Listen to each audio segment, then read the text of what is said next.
cut out the existing structure and replaced all the aluminum structure and beefed it up with more structure than what it originally had to bring back the strength of the wall.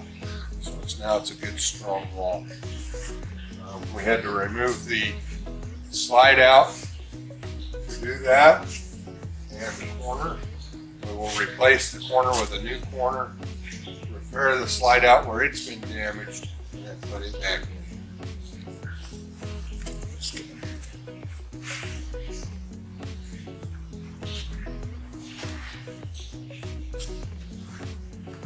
Slide out was damaged just a little bit on this corner and a little bit down the side.